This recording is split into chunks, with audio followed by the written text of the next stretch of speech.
My jsme viděli, že jste otvírali advent například v Mikulově v Uherském Hradišti. Kolik těch projekcí jste měli třeba v letošním roce?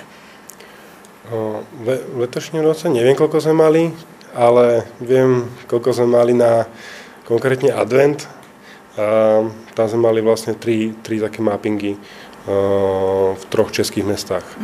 Čiže toto obdobie pre nás dosť dobré, ale zároveň aj dosť ťažké, pretože každý ten mapping, jeho výroba trvá určitý čas od 2 až viac týždňov.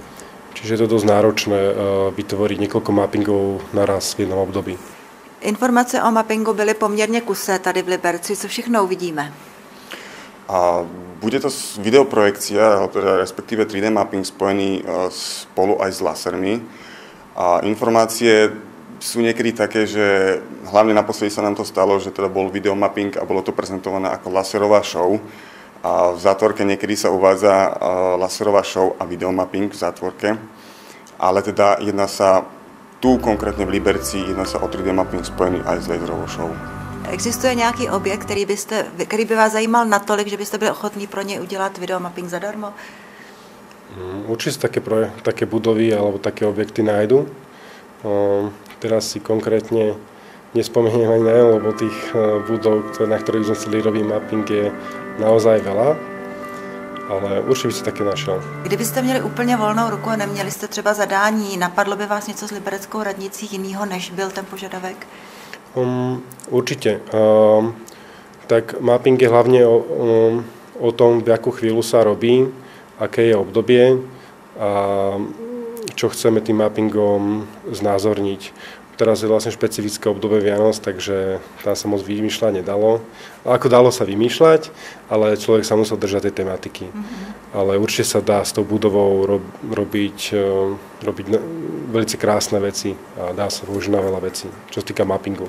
Tuto v Liberci bude 3D mapping s tým, že sme vymodelovali 3D model celej radnice podľa fotky a tento model sme vlastne použili na výrobu tohto mappingu. Lišil se nějak návrh projekce na libereckou radnici od vašich běžných zakázek?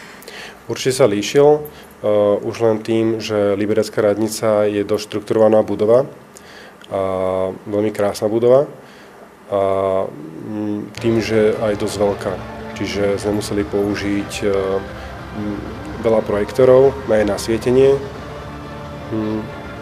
a vlastne to je taký najväčší rozdiel od ostatných projektov. Robíme aj veľké projekty, ale tá väčšina je proste malých, tie naživia. A tam sa používajú tak maximálne 4 projektory.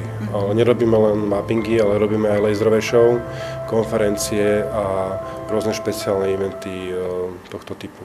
A jak ste sa vôbec k videomappingu dostali? Videomapping naša firma robí zhruba 4 alebo 5 rokov. A dostali sme sa k tomu tak, že sme videli